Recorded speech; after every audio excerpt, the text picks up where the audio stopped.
क्या आप paramedical courses करना चाहते हैं और क्या आप इस बात के अंदर कंफ्यूज हैं कि आप ओटी टेक्नीशियन कोर्स करें या फिर nursing?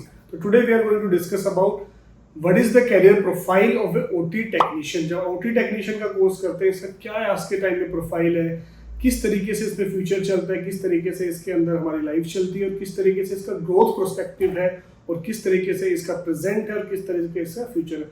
Hello friends, I am doctor Sunil Saini, welcome to Global Avon Institute of paramedical Science. और बहुत ही इंपॉर्टेंट जो एक तरीके से हम कहते हैं बैकबोन ऑफ दिस इंडस्ट्री, यानी कि अगर हेल्थ केयर इंडस्ट्री की बैकबोन की बात करें तो वो हमारे पैरामेडिकल स्टाफ होते हैं। उनका आज का हम एलिड हेल्थ केयर प्रोफेशनल्स बोलते हैं। इनके बिना कोई भी सिस्टम नहीं चलता है। उसी में बहुत सारे कोर्सेज होते हैं जिसके अंदर हमारे नर्सिंग में जीएनएम है, बीएससी नर्सिंग है। उसी तरीके से हमारे ऑपरेशन थिएटर में ओटी टेक्नीशियन है, रेडियोलॉजी टेक्नीशियन है, लेबोरेटरी टेक्नीशियन है, डायलिसिस टेक्नीशियन है, कार्डियक टेक्नीशियन है। आज हम लोग दोस्तों बात करने वाले हैं जो भी ओटी टेक्नीशियन का कोर्स करना चाहते हैं, उनके मन में ये असमंजस चल रही है कि मैं नर्सिंग की तरफ जाऊं या फिर ओटी टेक्नीशियन की तरफ जाऊं। तो आज हम उन चीज़ों के बारे में बात करें, किस तरीके से अगर एक ओटी टेक्नीशियन का जो कैरियर ग्रोथ चलती है, कैरियर किस तरीके से चलता है, क्या उसकी जॉब्स रिस्पॉन्सिबिलिटी रहती है, किस तरीके से अपने कैरियर के अंदर ग्रोथ कर सकता है और किस तरीके से वो नर्सिंग के कंपैरिजन इसको कर सकता है। एक चीज़ जरूर है कि अगर आप नर्सिंग करना चाहते हैं, अगर आप जीएनएम करना चाहते हैं, तो आज के टाइम में इंडिया के अंदर जो सिचुएशन है, स्पेशली बीएससी नर्सिंग जितनी भी यूनिवर्सिटी से आप कर रहे हैं वहाँ पे बायो इज कंपलसरी।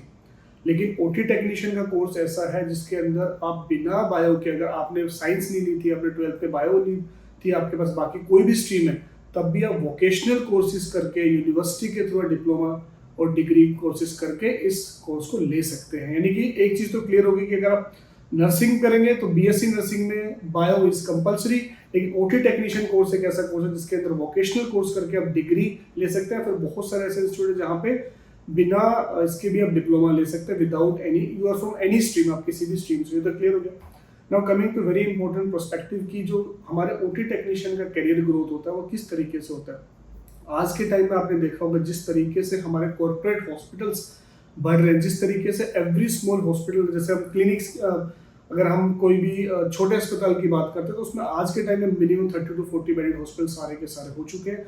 आज छोटे से छोटे शहर से लेके छोटे से छोटे गांव तक, कस्बों तक अस्पताल की फैसिलिटीज बढ़ रही है। जिस तरीके से सारे हॉस्पिटल्स डेवलप हो रहे हैं, छोटे से बड़े हॉस्पिटल तक, वहाँ पे ओटी ऑलमोस्ट हर हॉस्पिटल का एक पार्ट बन चुके हैं। पहले के टाइम में होता था कि ऑपरेशन थिएटर सिर्फ स्पेशलाइज्ड एरिया में होते थे, स्पेशलाइज्ड हॉस्पिटल्स के अंदर ही होते थे या बड़े अस्पतालों के अंदर इसको पार्ट होते। लेकिन आज के टाइम में मॉडर्नाइजेशन के अंदर छोटे से छोटे सेंटर्स के ऊपर भी ऑपरेशन थिएटर हर कोई फंक्शनल करता ही करता है। इसके अंदर इंश्योरेंस का बहुत बड़ा रोल है। इसके अंदर जितने भी हमारे आयुष्मान भारत वगैरह की जो पॉलिसीज है, इसके वजह से जो सर्जन भी नहीं है, अगर वो मेडिकल में भी है तब भी वो अपने पास ओटी, और हॉस्पिटल के अंदर जहाँ पे ओटी नहीं होती थी वो भी आज ओटी बना के डॉक्टर्स को आउटसोर्स करके अपना ऑपरेशन थिएटर चला रहे हैं। तो इससे ये क्लैरिटी होती है कि it is very very demanding. Nursing के बाद ये बहुत ही डिमांडिंग कोर्स है। इसमें हमेशा जॉब पर्सपेक्टिव में आपको जॉब की कभी भी कमी नहीं रहने वाली।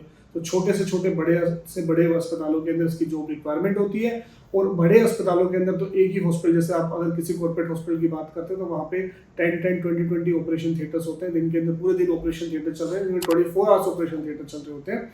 तो ऐसे में एक, अगर ओटी की बात करूं तो एक ओटी के अंदर 2 to 3 ओटी टेक्नीशियंस रिक्वायरमेंट होते हैं। तो अगर एक हॉस्पिटल के अंदर 10 ऑपरेशन थिएटर है तो वहाँ पे 30 to 35 almost 40 operation theatres OT technicians की रिक्वायरमेंट होती है। इसमें जॉब की कभी कमी नहीं होने वाली। अगर आपने अच्छी जगह से किया हुआ है, आप वेल क्वालिफाइड है और आपने सारी टेक्निकल स्टाफ चीज़ों को अच्छे सीखा हुआ है, तो जॉब की पूरी गारंटी है इसके अंदर कि आपको अच्छे अस्पताल के अंदर जॉब स्टार्ट होने वाली है। और आपने डिग्री की हुई है तो आपको मिनिमम 25 to 30,000 की जॉब लगती है, कि 25 से 30 हज़ार की जॉब से इसके अंदर स्टार्टिंग होती है। इसके अंदर जो हमारी जॉब रिस्पॉन्सिबिलिटीज के अंदर हम आते हैं तो इसके अंदर हम अगर किसी भी सर्जरी को भी डिवाइड करते हैं तो प्री ऑपरेटिव, इंट्रा ऑपरेटिव और पोस्ट ऑपरेटिव हमारी जॉब रिस्पॉन्सिबिलिटी होती है। यानी कि हम ऑपरेशन से पहले की सारी तैयारियां करते हैं, पेशेंट्स की तैयारियां करते हैं, किस तरीके सर्जरी पेशेंट की होने वाली है, ऑपरेशन थिएटर को रेडी करने की रिस्पॉन्सिबिलिटी, इक्विपमेंट्स को रेडी करने की रिस्पॉन्सिबिलिटी, ऑटोक्लेविंग करने की रिस्पॉन्सिबिलिटी, ऑपरेशन थिएटर को कंप्लीट तरीके से रेडी करने की, ऑपरेशन थिएटर में यूज होने वाले सारे इक्विपमेंट्स को रेडी करने की रिस्पॉन्सिबिलिटीज में आता है। जब हम स्टार्टिंग अपनी जॉब करते हैं, धीरे धीरे जब अपनी जॉब में ग्रोथ करने लग जाते हैं तो फिर हमें असिस्ट करने की रिस्पॉन्सिबिलिटी मिलने लग जाती है कि हम सर्जन के साथ असिस्ट करते हैं। और यहीं से आपका और स्पेशलाइजेशन का जो दौर होता है कि इसके बाद और क्या बेटर कर सकते हैं। तो यहीं से आपका स्पेशलाइजेशन का दौर शुरू होता है, जब आप धीरे धीरे आपको खुद समझ में आने लगता है कि मैंने ओटी टेक्नीशियन में गायनी वालों को भी हेल्प करी, मैंने जनरल सर्जन को भी हेल्प करी, मैंने ऑर्थोपेडिक्स को भी हेल्प करी, मैंने कार्डियो में मान लो आपने काम किया, तो धीरे धीरे आपको समझ में आने लगता है कि मैं किस चीज़ में ज़्यादा अच्छा आपको लग रहा है, तो उसमें आप स्पेशलाइजेशन भी कर सकते हैं, दैट इज कॉल्ड एमएससी। तो आप उसमें जाके फिर एमएससी भी कर सकते हैं, या फिर आप उसके अंदर एम वोक बोलते हैं कि आप उसके अंदर मास्टर्स कर सकते हैं, कि आपको एक स्पेसिफिक चीज़ के अंदर अभी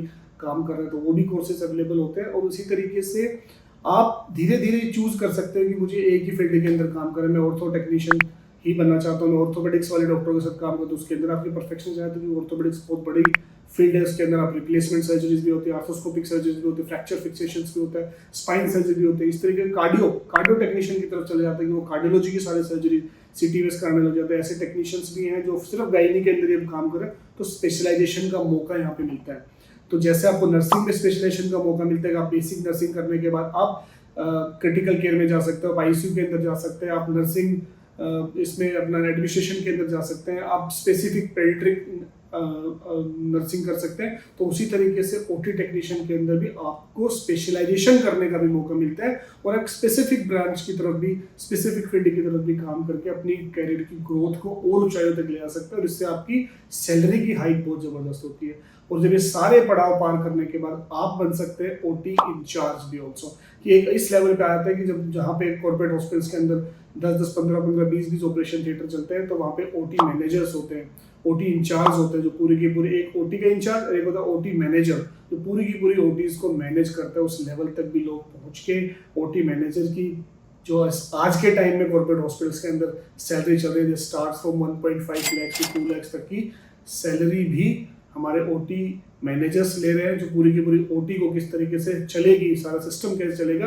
और आजकल डिजिटलाइजेशन हो जाने की वजह से ये बहुत ही इजी भी हो चुका है। तो आपने जो अपना कैरियर स्टार्ट किया था ऐसे ओटी टेक्नीशियन, ऐसे फ्लोर मैनेजर, इस तरीके से स्टार्ट किया कि आप पहले सिर्फ ओटी को संभालते थे, ओटी के इक्विपमेंट्स का ध्यान रखते थे, धीरे धीरे आप उसके बाद असिस्ट करने लग गए, फिर एक स्पेशलाइजेशन फील्ड में जा सकते हो, एक स्पेशलाइजेशन ब्रांच के साथ ही काम कर सकते हो, और आगे में चल के आप ओटी मैनेजर भी बन सकते हैं, कि आप ओटी के मैनेजर हैं जो एक बड़े अस्पतालों की ओटी को मैनेज करते हैं। This is the prospective. इसमें नाइट ड्यूटीज थोड़ी कम रहती है, जैसे अगर हम नर्सिंग की बात करते हैं तो वहाँ पे नाइट ड्यूटीज काफ़ी रहती हैं, यहाँ पे डेफिनेटली नाइट ड्यूटीज थोड़ी धीरे धीरे कम हो जाती है। ऐसा नहीं कि जीरो नाइट ड्यूटीज लगती है, लेकिन यूजुअली सारे के सारे ऑपरेशन हम जो है डे में ही करते हैं, सर्जरी जो होती है उन्हीं को नाइट में कहते हैं। इसलिए आपकी एक फैमिली लाइफ भी इसके अंदर बनी रहती है कि आप अपने घर पे ही शाम के टाइम अपने घर रह सकते हैं, नाइट्स थोड़ी कम रहती है।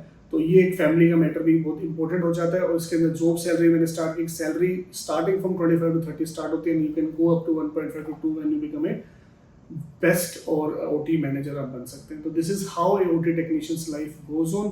ओटी टेक्नीशियन बहुत डिमांडिंग कोर्स है। अगर आप इस कोर्स की तरफ जाना चाहते हैं, पैरामेडिकल में अपना फ्यूचर बनाना चाहते हैं, तो नर्सिंग के बाद OT technician course is one of the best course, जिसको करके, और इसके लिए सबसे अच्छी बात है अगर आपने बायो नहीं लिया, आपके पास बायोलॉजी 12th में नहीं है, तो बिल्कुल भी इस बात की चिंता नहीं करना है। Global level institute of paramedical science आपको UGC approved courses, UGC university courses आपको प्रोवाइड कर रहा है। बी वोकेशनल कोर्सेज है जो हमारे पास बैचलर डिग्रीज हैं, उन डिग्रीज के आपको गवर्नमेंट जॉब्स में भी लगेगी, प्राइवेट जॉब्स के भी लगेगी। उसके अंदर आपका जितने भी कॉर्पोरेट हॉस्पिटल्स वहाँ पे भी आप जॉब के लिए अप्लाई कर सकते हैं। आपको सारे जगह ये सारी की सारी डिग्रीज वैलिड है। तो अभी भी अगर कोई आपका क्वेश्चन है तो नीचे दिए गए नंबर पे हमारी टीम से फ्री काउंसलिंग ले सकते हैं, और अगर आप लेना चाहते हैं इसके अंदर एडमिशन तो नीचे दिए गए नंबर पे कॉन्टैक्ट करें। Thank you so much.